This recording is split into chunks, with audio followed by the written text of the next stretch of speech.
नमस्कार दोस्तों, एक बार भगवान शिव कैलाश पर्वत पर बैठे थे तो माता पार्वती भगवान शिव से मिलने के लिए जाती है और कहने लगती है, प्रभु जब मैं आपसे मिलने के लिए आ रही थी तो मेरी नजर मृत्युलोक पर पड़ी। वहाँ मैंने क्या देखा कि 3 स्त्रियां जो आपस में सहेली थी, उनमें से 2 स्त्रियां विधवा होकर के दुखी जीवन जी रही थी, जबकि एक स्त्री सुहागन होकर के अपने पति के साथ सुखी जीवन जी रही थी। प्रभु यह बात मेरी समझ में नहीं आई, इसलिए मेरे मन में 3 प्रश्न बुझने लगे। अब मैं आपसे यह चाहती हूँ कि आप मेरे तीनों प्रश्नों के उत्तर देकर के मुझे संतुष्ट करने की कृपा करें।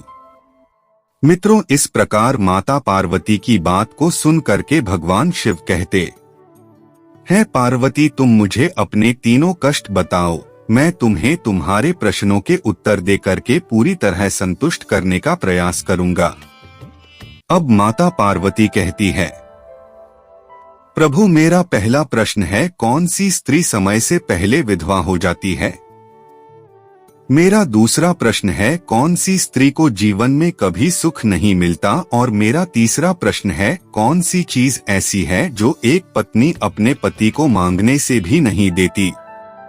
मित्रों, इस प्रकार माता पार्वती के प्रश्नों को सुनकर के भगवान शिव कहने लगे, पार्वती तुम जिन स्त्रियों की बात कर रही हो, उनमें से 2 स्त्रियां विधवा होकर भी अपना दुखी जीवन जी रही है और वहीं पर एक स्त्री सुहागन होकर के अपने पति के साथ में अपना जीवन जी रही है।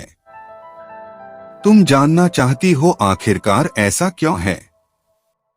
तुम्हें एक छोटी सी कहानी सुनाता हूँ।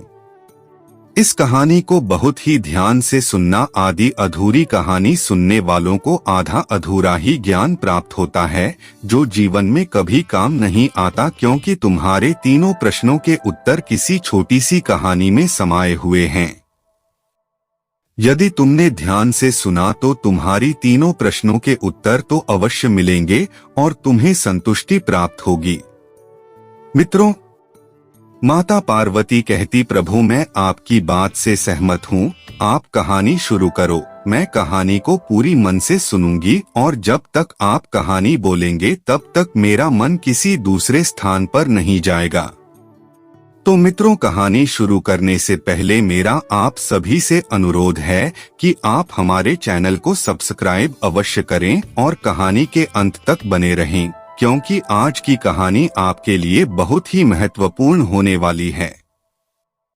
तो आइए आज कुछ नया सीखते हैं।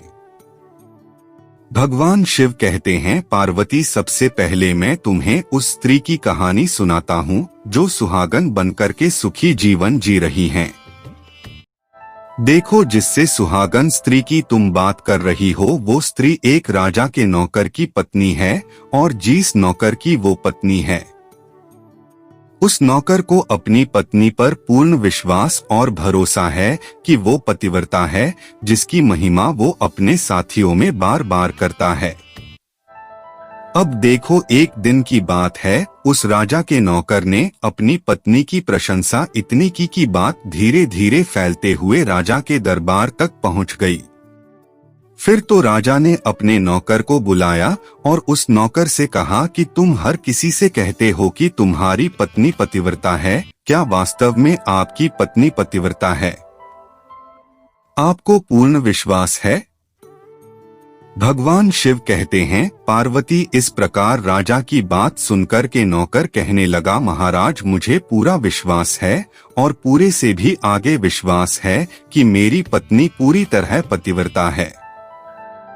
अब उसी समय पर राजा का महामंत्री कहने लगता है, यदि मैं तेरी पत्नी का पतिव्रता धर्म खंडित कर दूं तो तुझे क्या सजा मिलनी चाहिए? फिर तो नौकर ने कहा, यदि तुम मेरी पत्नी का पतिव्रता धर्म खंडित कर देते हो तो महाराज मुझे फांसी लगा देना। अब उधर वो राजा का नौकर भी मंत्री से कहता है, यदि महाराज यह मेरी पत्नी का पतिव्रता धर्म खंडित नहीं कर पाए तो इनको सजा क्या मिलनी चाहिए?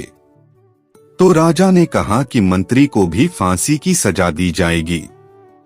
भगवान शिव कहते हैं, पार्वती मंत्री ने स्वीकार कर लिया और नौकर से पूछा कि क्या वस्तु लाओ जिससे तू माने कि मैं तेरी पत्नी का धर्म खंडित करने में सफल हुआ।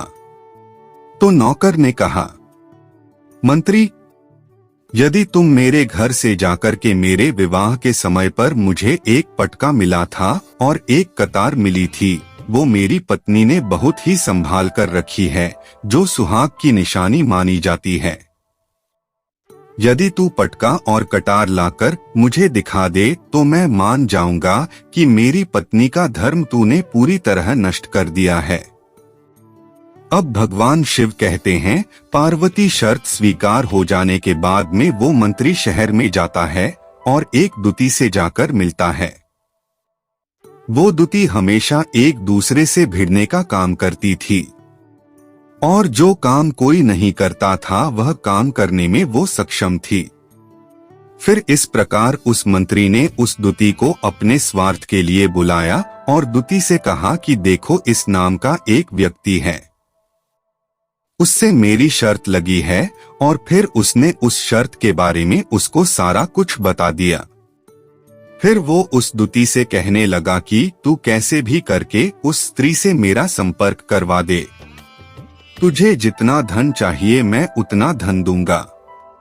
भगवान शिव कहते हैं, पार्वती इस प्रकार मंत्री की बात सुनकर दूती कहने लगी, भाई तू उस औरत के बारे में बात मत कर, वो औरत पूरी तरह से पतिव्रता है, तेरी और ठोकेगी भी नहीं, तेरी शक्ल भी नहीं देखेगी और उनके परिवार के व्यक्ति खूंखार है, तेरी खाल उतार लेंगे। तो मंत्री कहने लगा, ठीक है, यदि तू मेरा उससे संपर्क नहीं करवा सकती है तो एक काम कर दे, उसके घर जाकर के पटका और कटार चुरा कर ला दे और उसकी पत्नी के गुप्तांग के पास में यदि कोई चिन्ह हो तो वो चिन्ह अभी मुझे देख करके बता दे, फिर मैं तुझे मुहमांगा इनाम दूंगा। भगवान शिव कहते हैं, पार्वती ये बात दूती की समझ में आ गई और उसने कहा, ठीक है, मैं तुम्हारा काम अवश्य करूंगी। नौकर शहर में रहता था। दूती नौकर के घर जाती है, उसकी पत्नी से जाकर बोलती है, हे बेटी, मैं तेरी पति की बुआ हूँ, मैं कई वर्षों के बाद आई हूँ। फिर उस स्त्री ने कहा, आओ बुआ जी, मैंने आपको पहले कभी देखा नहीं, इसलिए पहचान नहीं पाई। और इस प्रकार उस दूती को उस नौकर की पतिव्रता स्त्री ने बहुत बड़ा सम्मान दिया, मगर उसे क्या मालूम था कि यह उसके साथ में छल करने आई है। अब भगवान शिव कहते हैं, पार्वती इस प्रकार वो दूती उस पतिव्रता स्त्री के साथ में 2 दिन तक रुकी। जिस समय वो स्त्री स्नान करने लगी तो दूध ही उठ करके उस पतिव्रता के कमर मानने लगी। उस पतिव्रता स्त्री ने बहुत मना किया, फिर भी वो दूती नहीं मानी और कहने लगी, मुझे तो बेटी से भी प्यारी लगती हो तो मना मत करो। काफी दिनों के बाद में मेरी तुम्हारी मुलाकात पहली बार हुई है। अब ऐसा कहकर कि वह दूती मुख पर हाथ फिर आने लगी।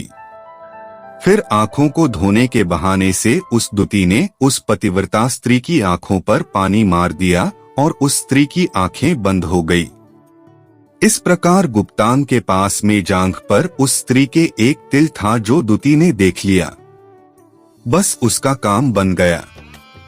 ऐसे ही वीडियो देखने के लिए हमारे चैनल में भगवान को सब्सक्राइब करें।